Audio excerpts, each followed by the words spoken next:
Welcome, dear friends, to the Taviren, a Wheel of Time podcast hosted by three gentlemen for whom the very wheel itself bends around. Without further ado, here are your hosts, Bill, Rob, and Rich. And welcome, good friends. Welcome back to the Taviren, a Wheel of Time podcast. I am Rob. I am back and better than ever. And I am Bill, and I'm back, and I'm worse than ever. And Rich is on the beach. Laying on a beach somewhere in a Speedo. You bastard, Rich. It's one of those things. Oh, yeah, did I forget to tell you I'm not here? But, oh, well. No, in fairness, he told me, but only for the other podcast. But then I got sick. You know what, Bill? The wheel weaves as the wheel wills. It will, right? And if it weaves Rich onto a beach, hopefully it'll will him away somewhere else as well. Hey, I've seen those videos of him pumping iron. He can do whatever he wants. Well, yeah, that's why he's the pairing of the group. Yeah, Rich loves his dead weights, so he's certainly got the shoulders for it. Yes. Yeah. How's it going over there? How you doing? It's well, today it's not actually raining, which makes a very nice change of pace. It's raining over here where I am, so we got your rain. How about that? Oh, good. I like that. As long as it's not over here. Yeah, no, it's pretty much done nothing but rain for like 2 weeks. And it's just that time of year. All the sickness bugs are going around. That's why we had all those problems last week with actually recording the show. Yeah, but you got little ones in the house. That stuff runs through like crazy. I know. I mean, God, yeah, little kids, man, they have a bigger social circle than I do. It's them daycare cooties. They'll get you. I know. It's like a fist of trollocs. You just don't mess that up. There's 100 of them all running around everywhere, and then one of them gets sick. They all get sick, and you get sick. And your daughter's the Kevin running around with them. And the thing is, by the time you've got your daughter better, you're sick. But can you lie in bed and do nothing for a day? No. You got to get up and you got to read Owl Babies 20 times. Oh God, bedtime stories. My kid was moose. If you give a moose a muffin, that was his favorite. Yeah, and at the moment we're in Owl Babies. But I'm sure our Wheel of Time folks don't want to know about the children's books that we're reading. They want to read about the young adult books by Robert Jordan. Yes, of which we actually have a review. We have a 5-star review, and it's by Ibarra fans. Woohoo! Go Perrin! Yeah, love Perrin. Lots of love in this review, by the way. So the title of the review is Love It, and it reads as such. Love the trio. Love their voices and their takes. Love their intros and outros. And love their counters. By the by, it might not be a thing, but if you could do a thirst count when a character almost messes up because they were drooling over a pretty person. Wow. I mean, that would be a lot of Matt, I guess. I think there's going to be a lot of Rand as well. Or well, not Rand, but maybe I think Min will have a couple things like, oh, damn, he's in the room again. Oh, God, I can't stop looking at him. That kind of internal monologue. But Ibarra fan, thank you very much for the 5-star review. Thank you very much indeed. Yes. Unfortunately, your counterpart Rich isn't here today. Yes. As always, please show some love wherever you get your pod catching app. Feel free to drop us some love. Just because I hate that. It doesn't mean you have to. Well, it's now you've officially made that a thing. Yeah. Nobody likes the word pod catching app. Makes me think of like a dream catcher, like a American Indian dream catcher. Yeah, there's a mystical thing where people just hope it will catch their podcasts, so they can I'm running around with a net on a stick. I'm just swinging it around in the air. I'm trying to catch all the pods. Yeah, catching butterfly-shaped podcasts. I like that. Idea. I'm gonna make it. Hey, Bill, what's new in the world of Wheel of Time news? Wheel of Time news. Well, there hasn't been anything major. There's been a few little bits pop up here and there, casting wise. I think the most interesting one is all the fan theories jumping around on one of the girls who was cast in the show as something Ibarra. I can't remember what the name was exactly. But who's that girl? Who's that girl? Yeah, and then someone quickly. So it's really funny because this is what always happens. There was some readings put out there of Matt and Padin Fane and I think it was Nynaeve. Okay, like auditions, right? yeah, they were like auditions readings from the Wheel of Time and of these specific actors. Now I don't know who was Padding Fane cast. I don't think he's been officially cast yet. Oh, okay, but I think yeah, there must have been. I think there was a video put out of someone reading for Padding Fane's lines. So Okay. that was very strange to me. But yeah, apparently Matt's lines were mostly comedic and stuff, and people have been trying to sort of put a lot out of like they've been trying to guess a lot of stuff from these lines that were written. You know, they could have just been written as junk lines, you know, to throw away, maybe not be used later on in the show. Mhm. But yeah, like the big fan theory at the moment is that maybe they're going to cut the whole Burlon thing, Baelon, where they go to the town, because you know realistically you could just introduce Min at a later stage. Yeah, that's true. I mean, the only key, it's Barrowland's more like a setup town for the reader. Yes, You know, exactly. This So- is their first jaunt outside of the two rivers, and this is how real world sort of works. Whereas the show might be a bit more exciting if, you know, episode 1 is them, you know, two rivers gets attacked, they escape the two rivers, and then the second episode they're still running away from the Trolloc hordes, and then they go to Shadow Logoth. Yep. You know, and I think the second episode is actually, they've released the titles with, haven't they? The second episode is called Shadows Waiting. So you would kind of That's- yeah, assume that's that's straight. where it's going to be in. So yeah, there's a lot of conjecture about that on how they think they're going to be skipping out the Burlon section of the book. As much as we'd like, this show can't be 80 episodes in the first book. So Yeah, well, I know. something's gonna have to get cut. I know. I'm amazed at the pace, though. I mean, the funding that Amazon have put into this is ridiculous. Now, admittedly, Amazon do double the amount of funding for everything they do. all their original content is like just ridiculously highly funded compared to everything else. And I think Wheel of Time's like almost double per episode what Game of Thrones was doing. Wow. I think they're doing like $12 million production per episode. Now this is against Game of Thrones first couple seasons, right? I think against the first couple of seasons, but even So- still, that's a huge It investment. is. But my theory with that is when Game of Thrones first started, no one knew what was going to be with that show. So at the beginning, HBO is like, well, this is our normal setup for new shows, and this is our, your first season is what we normally go with. Mhm. Now, since the blueprint's already been set, Amazon's like, well, we know we have good source material, and we know there's potential there. So if we pump it with money, we may have something extraordinary. Exactly. Yeah. I mean, not throwing money at stuff doesn't always make it good, but But it can make generally- it better than crap. Yeah, but I mean, generally all the stuff on Amazon looks good. I mean, I didn't really think The Man in the High Castle was great, but I think that's just where I think that's the sort, like, the book is great, but I don't think it translates well into a TV show. But Okay. that TV show is done really well, and the production value on it's amazing. I watched the I first gotta- couple of episodes and sort of just fell out of it because it was just like, it's too slow and intriguing. If that I makes gotta admit, I haven't watched much Amazon original content. My wife and I watched the Jack Ryan, the one that had Julia Yeah. Roberts in it. We watched a few episodes of that. That looked really good. Yep. But yeah, I watched American Gods. That's great. Oh yeah. It's hilarious as well because it's American Gods and all the. Oh, actors someone else they've told me got about that British. show. That the superheroes who are kind of indifferent, or Oh yeah. I've got beef with that show. Is it called Bad Oh. Guys? okay, I'm crossing my cares. Sorry about that. No. It's fine. It's just because Fox has the rights to make the film/TV show, whatever they want to do with it, of the Brandon Sanderson series, Steelheart, which is kind of like, what if the world was run by bad superheroes? And they've sat on this, thing for ages. Fox never got around to actually making it, and now they've been bought out by Disney, and now it's kind of on the permanent hiatus list at Disney. Yeah. And They'll probably add it to their Disney Plus service, so it'll be up. well, behind no, a but this paywall. is the thing. Now that this program called Bad Guys came out, which is it's a very, very, very similar concept to Steelheart. It's like they reckon that's been the nail in the coffin. They don't think Disney will want to make something so similar to something that's already out. Gotcha. So yeah, I've got beef with Bad Guys only because I love Brandon Sanderson, and I think Steelheart is an amazing set of books for young adults. Okay. Because it's a YA book, don't go into that expecting a lot of adult content, but it was still a really nice read.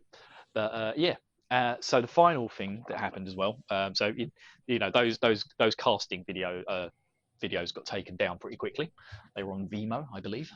Okay. And the other thing was one of the casting agencies updated some of the profiles for some of the people on their lists to say that they were working on the Wheel of Time the Wheel of Time show, the Wheel of Time podcast.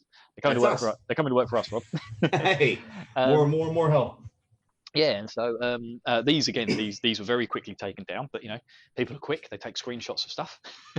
And there. one of the actresses, who was called something Ibarra, I can't remember what it was, and yeah, the clever sods looked at the day one casting video that they put out a week ago, and lo and behold, she's sitting next to Perrin. Dun dun dun. So we think we may have a relative of Perrin actually cast in the show. So my kind of guess looking at her was she'd either be his sister or his cousin, maybe. Yeah, probably someone from the Ibarra farm. Yeah, because she might have one or two lines. Because the family is quite big, and I do seem to. I mean, we'll have to get to this later on in the later books when a few things happen.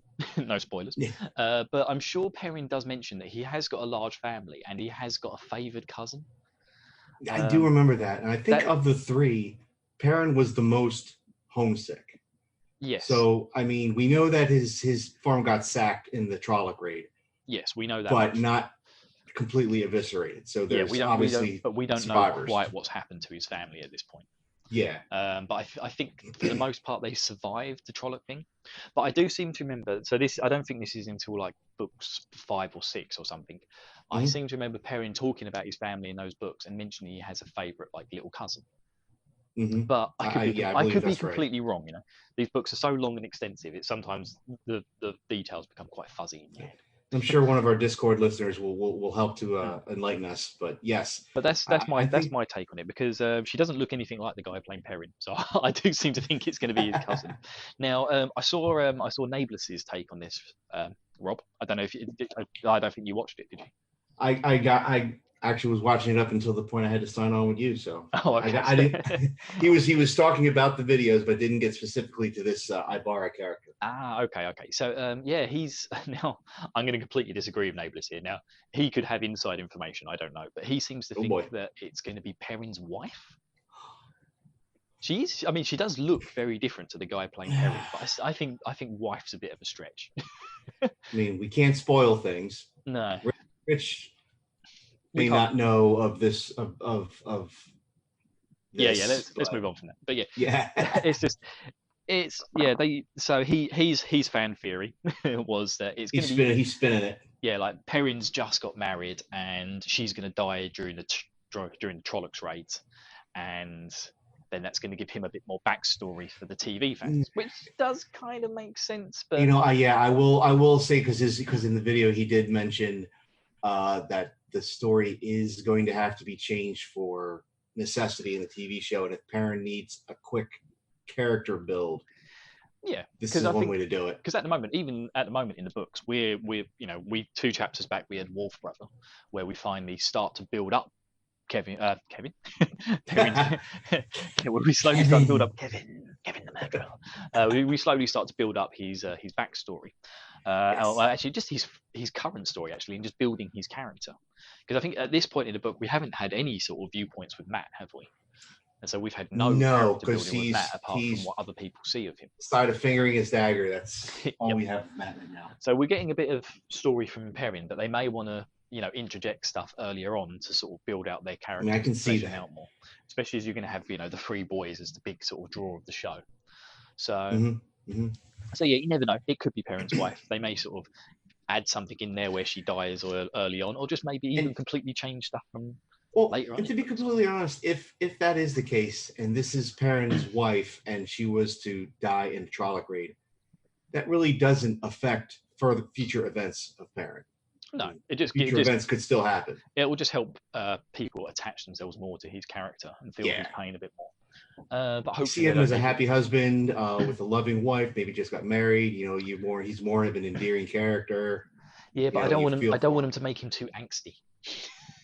No, he's the least angsty of the 3. So yeah, hopefully Rafe, Yeah, I really hope it's going to turn out to be like his favourite cousin. I hope so too. And then we could see her getting butchered by a crow-faced Trolloc. I have such a happy outlook on life, don't I, Ron? Oh, Anyway, happy thoughts, happy thoughts. anyway, Oh, should happy we thoughts. move on to today's chapter?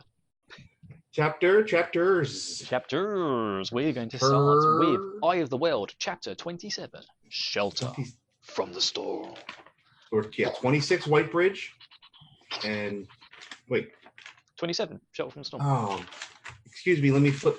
So we're doing 27 and 28. Ah, Yeah, 27, okay. 28. See, that's what happens when I miss you guys for a couple Yeah, weeks. we did Whitebridge. You know, God, you guys were killing it. I love it. Tom and Kevin get into bed at the end of it. That's canon now. Sorry, Tom and Kevin are in a relationship, those babies going to be ugly. but really good at juggling. Oh, and good job on the second tellings of the wheel. Thank you. Well, you know, I kind of There we didn't have much choice on that. Once again, sorry about that. Yeah, I thought I had enough material from one of the previous chapters as well to do something on the Tuatha one, but I couldn't really put it all together nicely enough. Oh, yeah, well, yeah. Because I was reading all the bits where Eyeless talks about them and the Way of the Leaf and all that sort of stuff, and it just didn't seem to flow very nicely like the other two episodes. So I'm still waiting for my next tellings of the wheel. Yeah. Hopefully Moraine will give us some information soon on something. Well, I'm sure we'll find it along the way somewhere. Yeah, I'm hoping to find some other people talking about, towels from the Wheel of Time within the Wheel of Time that aren't Moraine. I think, yeah. I don't know when the next one comes up, but I'm sure there are definitely more coming. Yeah, but I like these little history lessons from the Age of Legends. Oh, yeah. I think they're quite fun. But anyway, so Perrin and Perrin's with the Tuatha one at the moment, isn't he? Yes.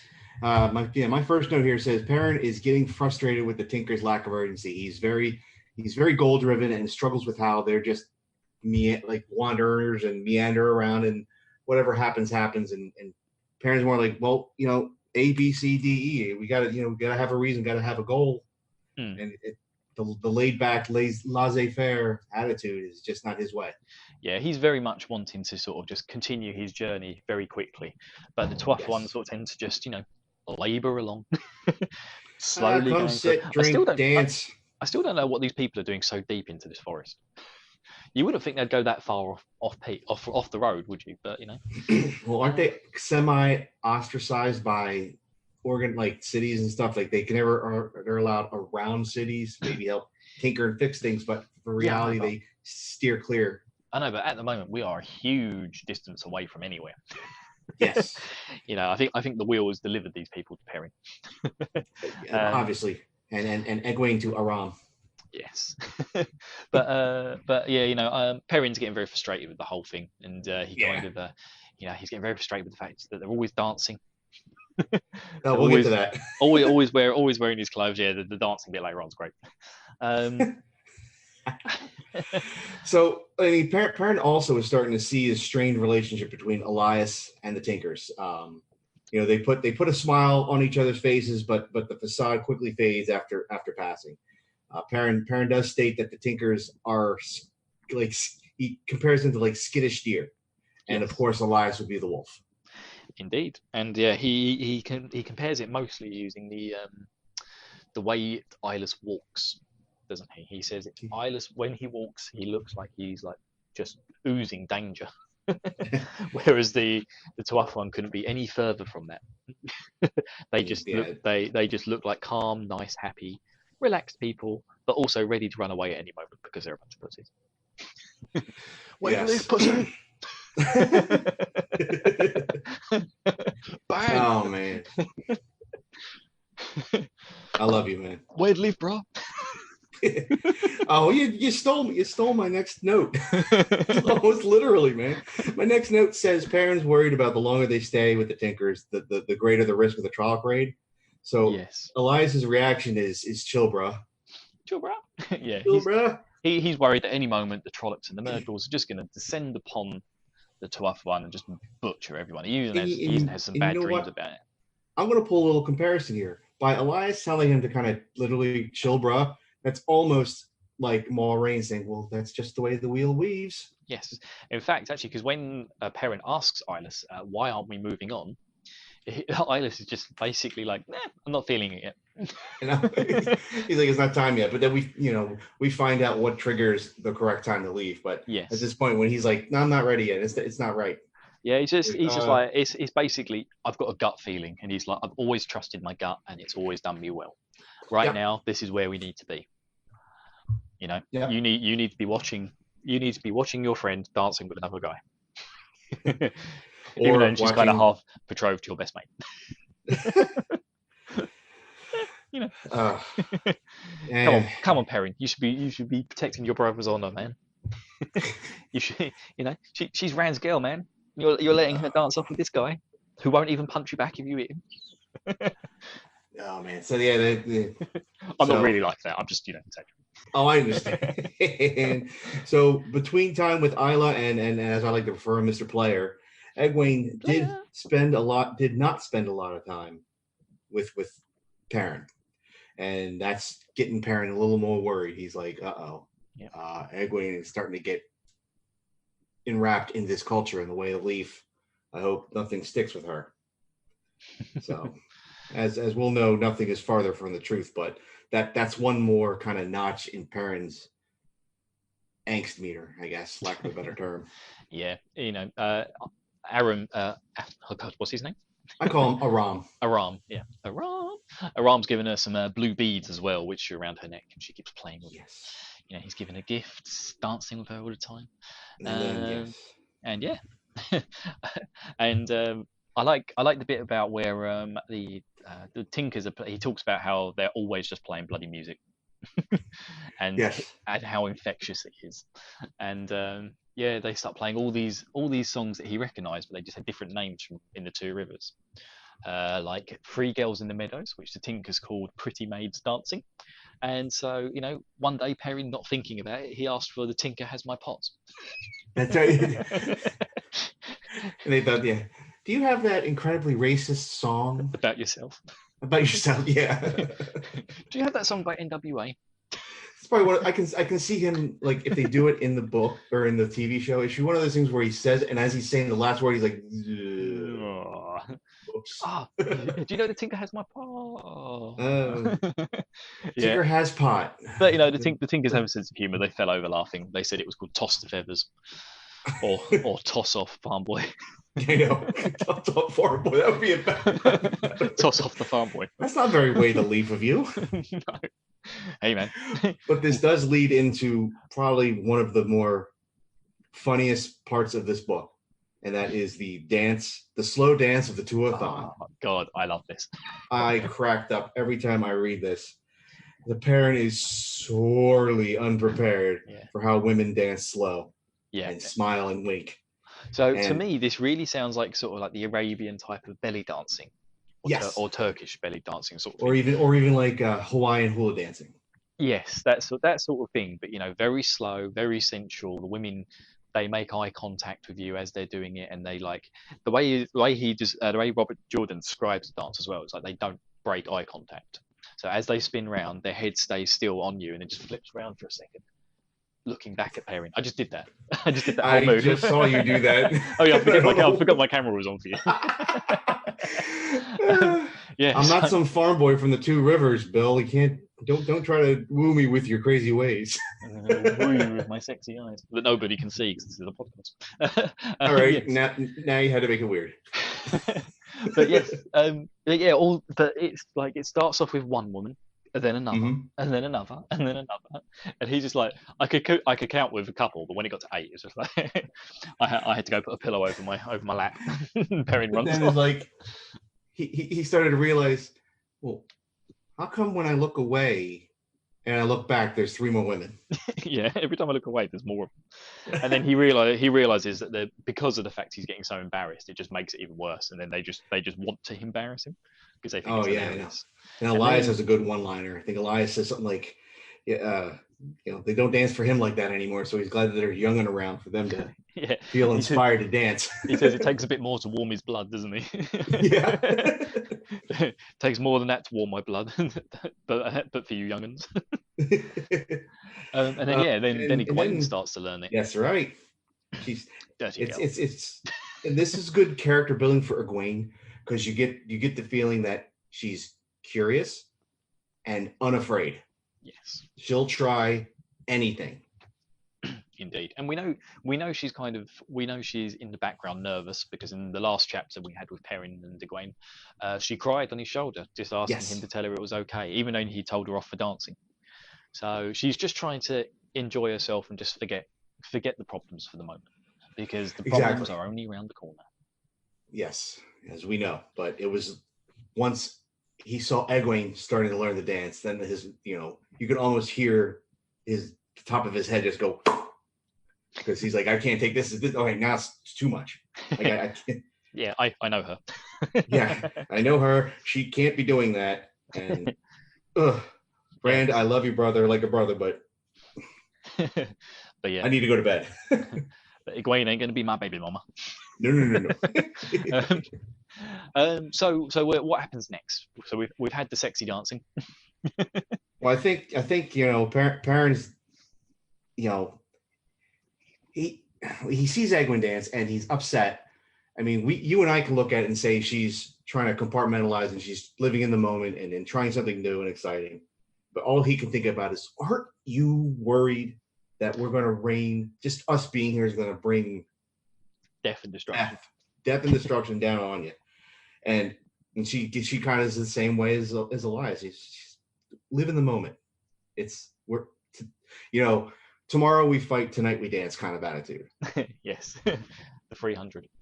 Yes. And our arrows will block the sun, and we will fight in the dark. Discorded, but still. With my old friend Gerard Butler. And CGI. There's a story for you guys. Well, you know Gerard Butler too? Yes. My wife may find that interesting. No, I worked with him once on a TV on a TV program. Okay, did your dad throw him out a window too? No, no, that was my father-in-law. He threw Eric out. I'm sorry. Anyway, these aren't stories for the public domain. No, these are another tellings of the wheel. Another tellings of the wheel. And Eric Clapton was being a dick. So doth the man with the white hair. Oh my God! Throw him out of the window. I'm smelling potential Patreon audio. That with the thunder and lightning in the background. And then I met Gerard Butler. Okay, sorry. Back on point. I've got a few celeb stories, but I'm saving those for my next Hungry Tourist. My next Sportscast. I'll give you one. I one time achieved a level of drunk where it's meet Wesley Snipes and don't realize it drunk. Oh, okay. Met Wesley Snipes and I talked to him for a while and he left and later that day everybody was like, "Hey Rob, what you and Wesley Snipes talk about?" I'm like, who? When? That bloke you were talking with for an hour. Didn't realize that was him. Was that before he was in prison? This might have been. I don't know. Maybe. Do you know the band Queens of the Stone Age? I do. So do you know who Nick Oliveri is? Their old bassist. I mean, I know of the band. Oh, okay, yeah. So their old bassist. I think he left after the third album. I've headbutted him. You what? I've headbutted him. Anyway, but that's a story for another day. All right. Anyway, so Perrin goes to sleep after being headbutted. Yes, after being headbutted by Queens of the Stone Age, Perrin goes to sleep, and for the first time in a while, just to be clear, that was an accident. I didn't think you guys were at a concert and you're like, "Rrr!" No, I was at a concert and that guy was much bigger than me, and I fell out of the mosh pit and headbutted him. Another tellings of the mosh pit. I can go there with you too, but not today. Today is not that day. And Bill Duffy nudged in the back. I've been to my share of a Lollapalooza. So. Anyway, so recently we've known that Perrin still has dreams, but they're a lot kinder. They're kinder and with wolves in there seemingly guarding. Yes. But tonight it's a little different. Yes, tonight. Ba'alzamon does show up. Yes, he's in Master Luhan's house, Yes. sharpening his axe. And Perrin's always very conscious of things that aren't normal in his dream. So I'm going to talk about that postscript. Gotcha. But yeah, he's very conscious of the fact that Mistress Luhan wouldn't normally let him sharpen tools in her kitchen or in her house. All smithy work, even if it was related to housework, like sharpening the kitchen knives, had to be done outside. And yeah, so he's kind of sitting there, just blissfully, almost that sort of weird unawareness of the dream, but somehow also being aware of the things that are strange about the dream, including the wolf that just sort of wanders in, sits down, and sits on the floor there. And Mistress Luhan is completely okay with it. Yeah, and she never reacts to anything during this whole dream sequence. She's just there washing her pots. But at this point, the wolf comes in, sits down, and then comes in Ba'alzamon. Ba'alzamon. Perrin, you nudger. I've been looking for you. You can't run from me. the whole yada yada yada. Yeah. I'm bad. Follow me, bend the knee, all that crap. Yes, indeed. So Ba'alzamon, he sees the wolf and goes, this is what you have protecting you now, is it? And he sets the wolf on fire. And yeah, Perrin freaks out. He jumps to the wolf's ashes.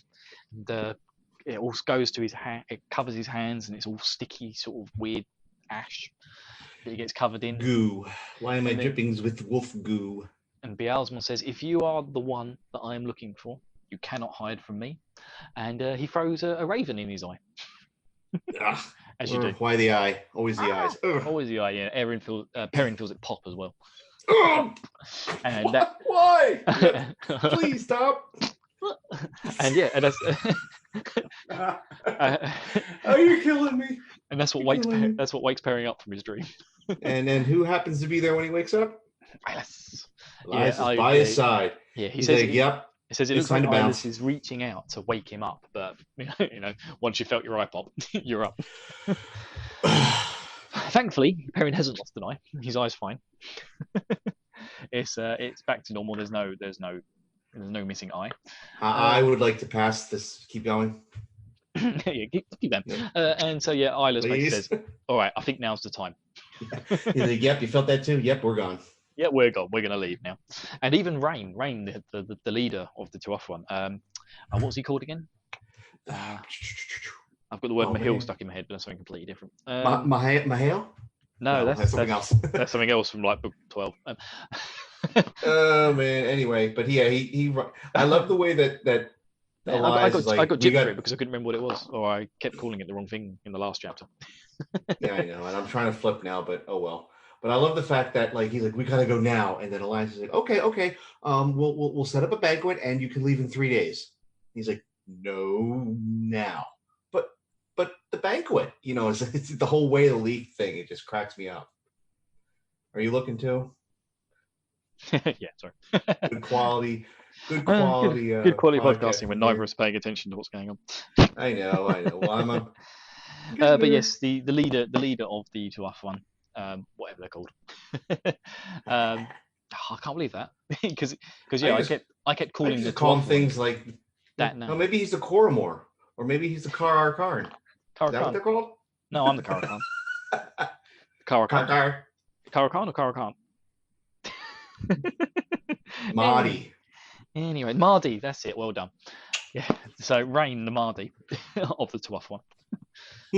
Tinkers, who stole my pots. He's even like he walks up to him and goes, I think you guys should leave. He's like looking at the sky going, yeah, something to you guys. It's just like, does everybody know that Perrin's just shot his eye? So they basically they all agree to leave.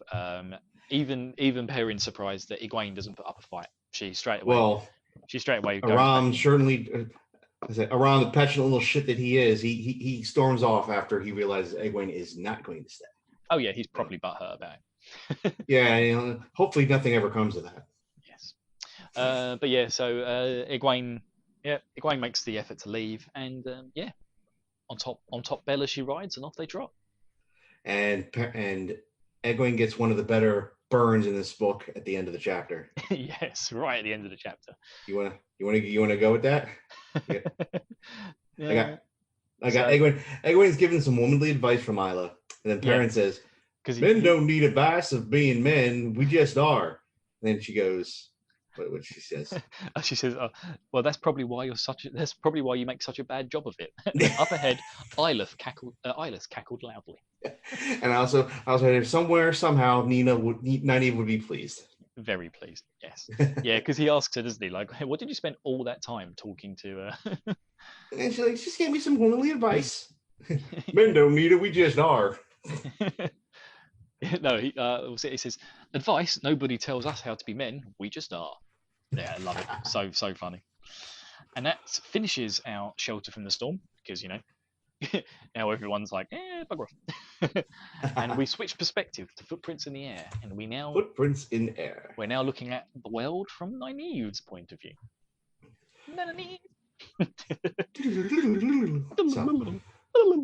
So our lovely, friendly crew, Nynaeve, Moiraine, and Lan, are approaching Whitebridge. Yeah. Nynaeve scolds herself for staring at the bridge in wonder. Yeah, she doesn't want them thinking she's some sort of country bumpkin. But she is, but whatever. But yeah, she's like, God, it looks like it's made out of like spider silk. It looks like it's going to collapse under its own weight. Exactly. But she's trying not to gawk. And yeah, I mean, there's not really too much going on here. She's kind of mostly just complaining to herself about how she just seems to lose every single argument with Moiraine. And it really annoys her that she just loses the arguments because she's not used to it. It's not that, maybe not even that she loses the argument, but the fact that she can't get a rise out of Moiraine at all. She's unflappable. And that just is more of a burr in her side. And also Lan. She finds Lan. Why does she care so much about Lan? I don't know. But at this point, she's just like, God, he's just... And she's infuriating. That bloody Lan, he only says 12 words a day, and every single one just winds me up. Whoa, hey, family podcast here. Not just kidding. I think wind me up might mean something different in UK. No, I think it means both, but it's all right. Okay. Both ways.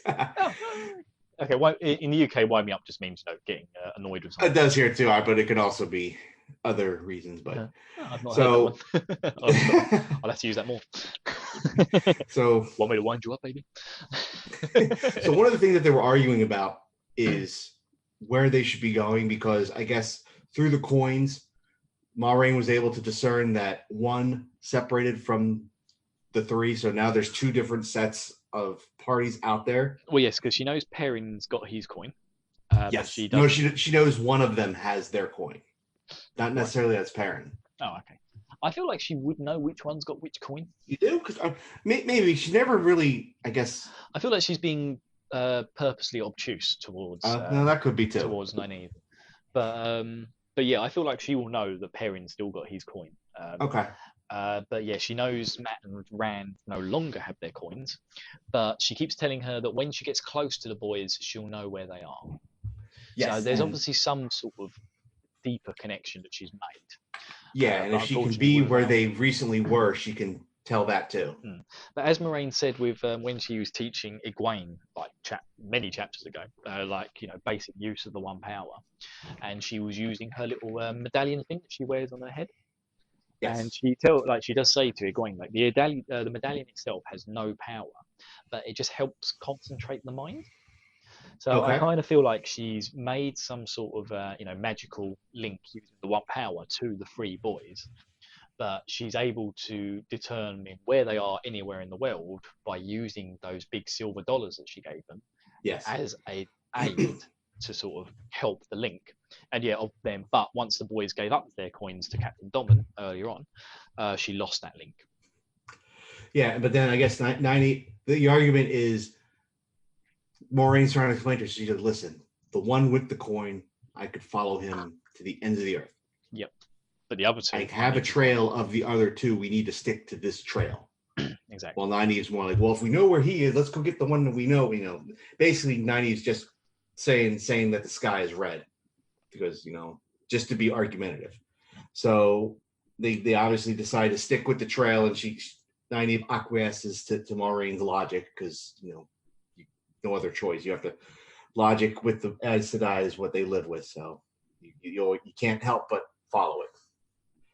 But this is a very angsty chapter for Nynaeve. Yes, she's just constantly worried about where everyone is, what they're doing, and she can get so little information out of Moraine that I'm not surprised that she's getting so frustrated.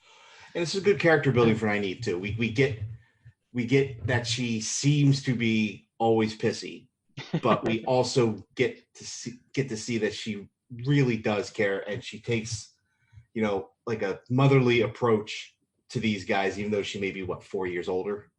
Indeed. Yeah. So yeah, but I mean, she is always pissy. She is always pissy. Yes.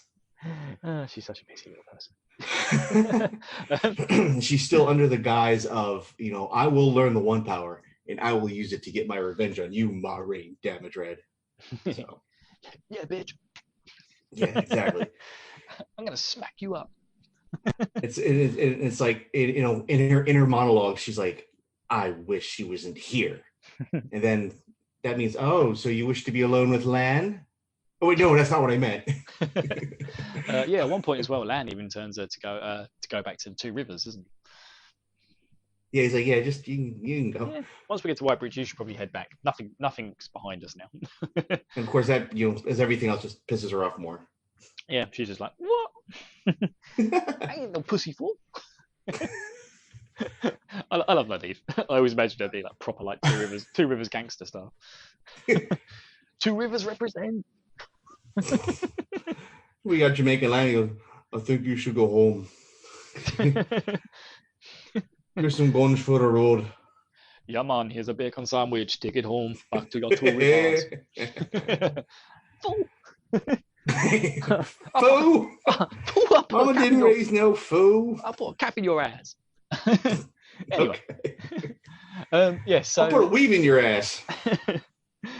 Yeah, I'll put a weave right up your. Anyway, so yes, anyway, our lovely trio enter the Two Rivers.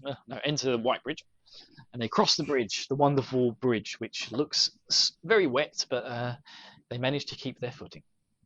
Although Nynaeve does stop for a brief second at the bottom of the bridge, which really winds herself up. Yeah, that's the whole. That she didn't trust it quite enough, despite the fact she saw Moraine and things. She's like, I stopped. Oh, damn it. Why did I do that? That makes me look like such a dick. God, no, now I'm really angry.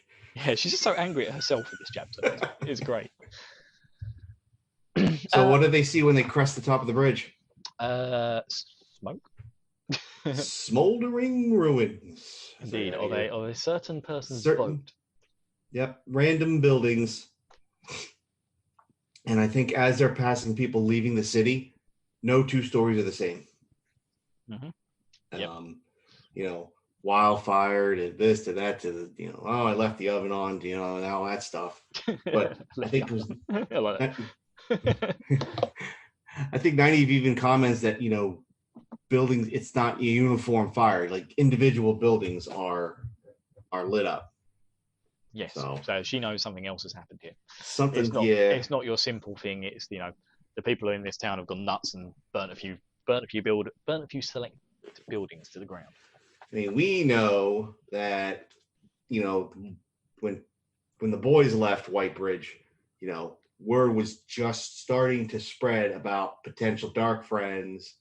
And then lo and behold, Kevin shows up at the center square.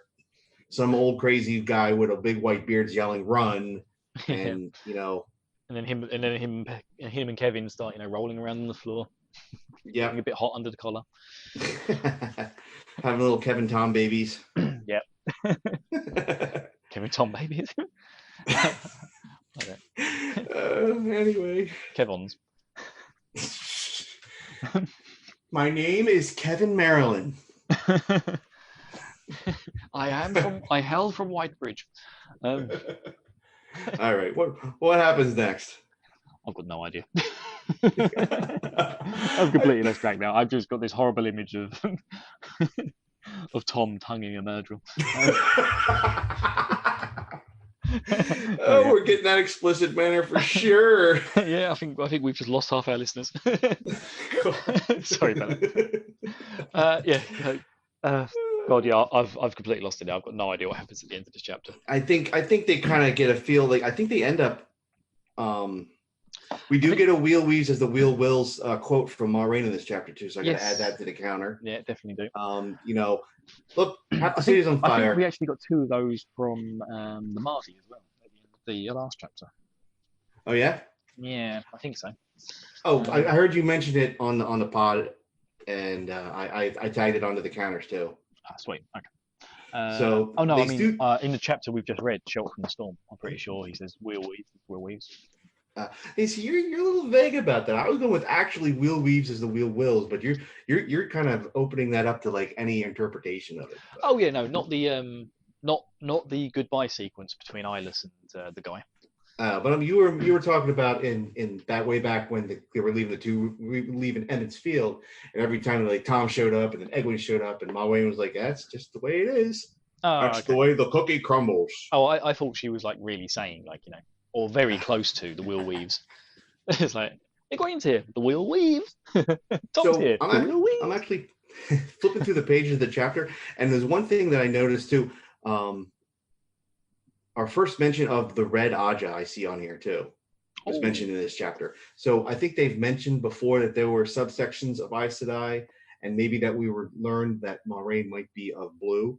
Yeah. But we're starting to open up a little bit. I think actually now I think about it, did Tom mention the Red Aja when he was speaking about Owen?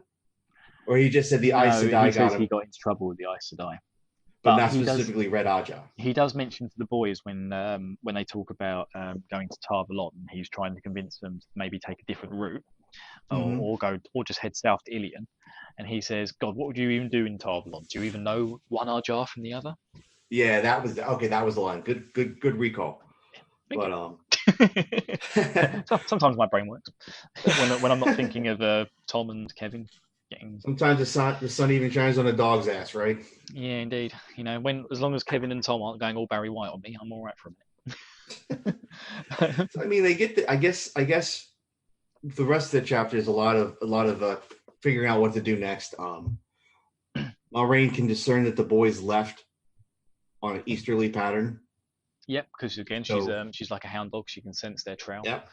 They realised that there was a Myrddraal somewhere in the town. Yes, that's right. Lan can sense that the Myrddraal was in town somewhere. Mm-hmm. As I mentioned in Discord, he probably picked up the scent of the good roll, good going. That's how he tracks the Kevins. And then I think we sort of end just with Nynaeve sort of again just poking at Moiraine, going, "What about Egwene?" She's like, "God, look, I really want to." I'd get so frustrated with Nynaeve. I'd be like slapping her by this point. I know. I mean, she cares so much. But I do care. She's a very powerful person with the one power. I don't want to give up on a young woman who can wield the one power. Moiraine did give a little bit. She did give a little bit of emotion, I think. Yeah, but it's just like I would just be screaming at her, saying, "Stop winding me up! For God's sakes!" I didn't give Egwene a goddamn coin. I hope she's with them. I don't know. Do you realize how long I've been trying to find this one child? I've narrowed it down to 3 boys. I didn't think there'd be 2 people really good with the one power in the same place. Who could have predicted it? Then Nynaeve's like, "Well, am I one of the people that you're not going to get rid of? You're not going to let go easily?" Yeah, damn right about it. We'll see about that. Yeah, am I one of these can't speak. Am I one of the young women you won't give up? We'll see about that. That Aes Sedai, light burn you. We'll see about that. Yeah. So they basically end chapter by setting off down the Caemlyn Road. There you go. Yes. I think that was a good one to double up on, don't you, Rob? Yeah, no, it was. The first chapter was last chapter was a lot of just.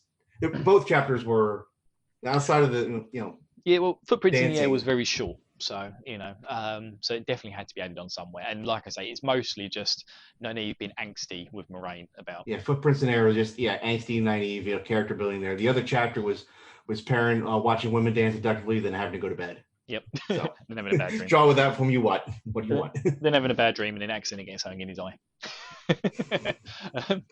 So they were kind of short, but the first chapter had a lot of meat in it at the beginning, mostly describing the Tuatha. Yes. So, yeah, I mean, that brings us to an end. That brings us to readings with Rob.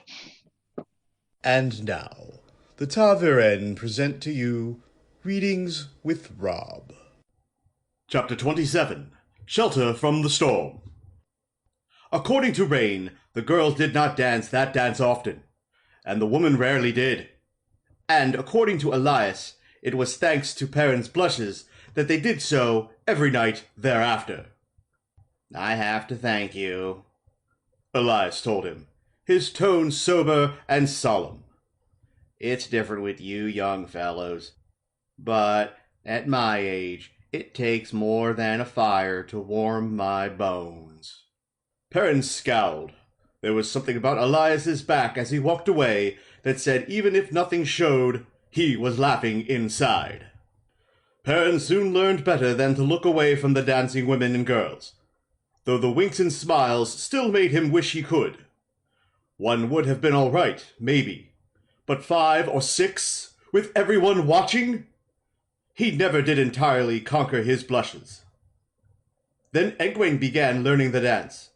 2 of the girls who had danced that first night taught her, clapping the rhythm while she repeated the shuffling steps with a borrowed shawl swaying behind her.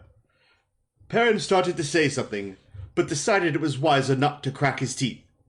When the girls added the hip movements, Egwene started laughing, and the 3 girls fell giggling into one another's arms. But Egwene persevered, with her eyes glistening and bright spots of color in her cheeks. Aram watched her dancing with a hot, hungry gaze. The handsome young Tuatha had given her a string of blue beads that she wore all the time. Worried frowns now replaced the smiles Isla had worn when she first noticed her grandson's interest in Egwene. Perrin resolved to keep a close eye on young Master Aram. Once he managed to get Egwene alone, beside a wagon painted in green and yellow. "Enjoying yourself, aren't you?" he said. "Why shouldn't I?" She fingered the blue beads around her neck, smiling at them. "We don't all have to work at being miserable the way you do. Don't we deserve a little chance to enjoy ourselves?" Aram stood not far off. He never got far from Egwene. With his arms folded across his chest, a little smile on his face, half smugness and half challenge. Perrin lowered his voice. "I thought you wanted to get to Tar-Balan. You won't learn to be an Aes Sedai here." Egwene tossed her head. "And I thought you didn't like me wanting to become an Aes Sedai," she said, too sweetly. "Blood and ashes, do you believe we're safe here? Are those people safe with us here? A Fade could find us any time." Her hand trembled on the beads. She lowered it and took a deep breath. "Whatever is going to happen will happen whether we leave today or next week. That's what I believe now. Enjoy yourself, Perrin. It might be the last chance we have." She brushed his cheek sadly with her fingers. Then Aram held out his hand to her, and she darted to him, already laughing again. As they ran away to where the fiddling sang, Aram flashed a triumphant grin over his shoulder at Perrin, as if to say, "She is not yours, but she will be mine." They were falling too much under the spell of the people, Perrin thought. Elias is right. They don't have to try and convert you to the way of the leaf. It seeps into you.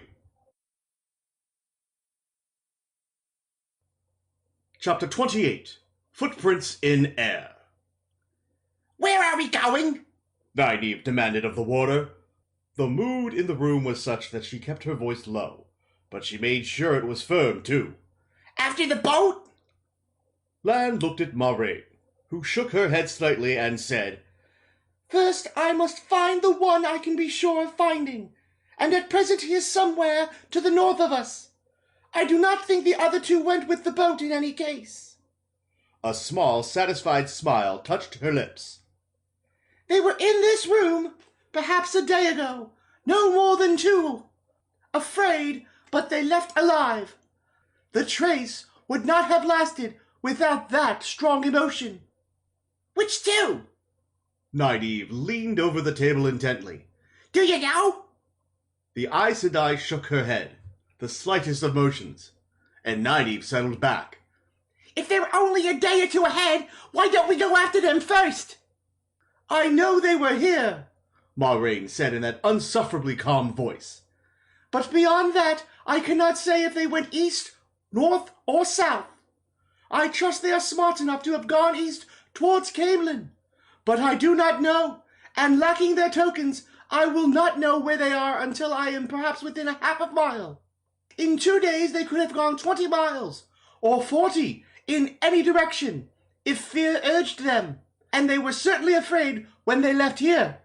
But, wisdom, however fearful they were, in whatever direction they ran, eventually they will remember Caemlyn, and it is there where I will find them. But I will help the one I can find now first. Nynaeve opened her mouth again, but Lan cut her off in a soft voice. They had reasons to be afraid. He looked around, then lowered his voice. There was a Halfman here. He grimaced, the way he had in the square. I could still smell him anywhere. Moiraine sighed. I will keep hope until I know it is gone. I refuse to believe the Dark One can win so easily. I will find all 3 of them alive and well. I must believe it. I want to find the boys too, Nynaeve said. But what about Egwene?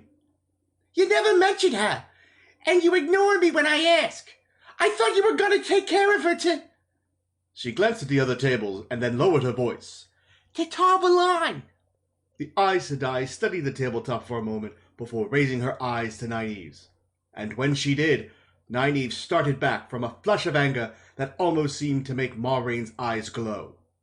Then her back stiffened, her own anger rising, but before she could even say a word, the Aes Sedai spoke coldly. I hope to find Egwene alive and well too. I do not easily give up young women with that much ability once I have found them. But it will be as the wheel weaves.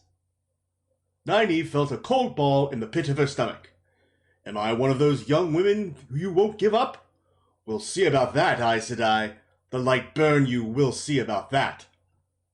The meal was finished in silence, and it was a silent 3 who rode through the gates down the Caemlyn Road. Moiraine's eyes searched the horizon to the northeast. Behind them, the smoke-stained town of Whitebridge cowered. That was Readings with Rob. If there's a passage in an upcoming chapter you wish to have read on the podcast, simply tweet us at TavirenPod with your request. And that was your double up of Readings with Rob. I can't wait to hear your Nynaeve voice again. Oh. Get what you want. What you want, boy? What you want. What you want? I'm coming down on Moiraine with a sabotage. Oh. Oh, yes. Beastie Boys. All right. Yeah. Anyway. I think we sang Beastie Boys 1. I think I sang Beastie Boys 1. Well, welcome to the Beastie Boys of Time. Yes, so next week. I think we've just got a single chapter next week. We have what? Eyes with... I don't know. I put my book down. My Perrin loses an eye. No, yeah, Eyes Without Pity. Yeah, Perrin's Eyeless Without Pity. Means I need to catch up on my readings and stuff. Oh boy. Eyes Without Pity, and that's an exciting one.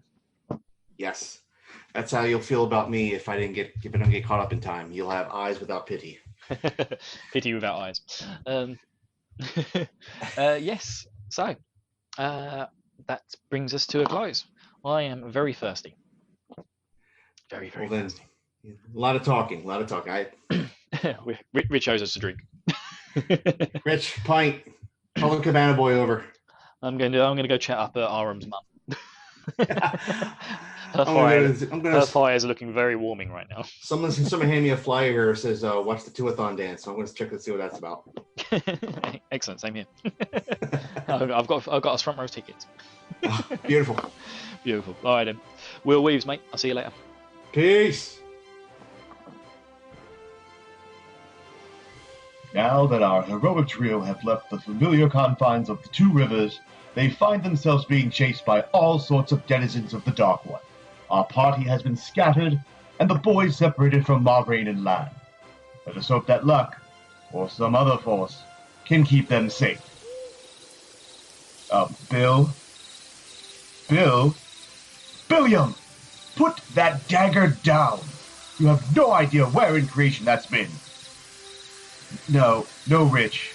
I don't have an extra cloak with me. Maybe if you didn't ride your horse straight into the Arenelle, you wouldn't have this problem,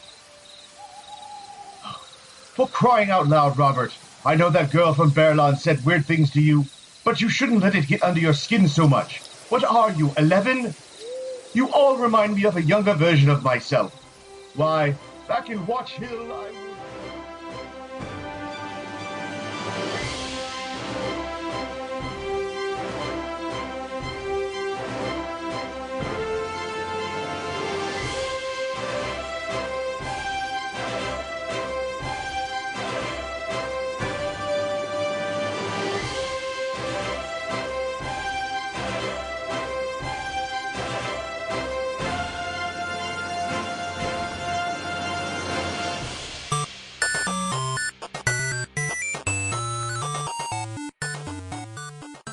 This has been a presentation of the We Can Make This Work Probably Network. Follow us on Twitter @ProbablyWork for more of our questionable content. Also, we have a website called probablywork.com.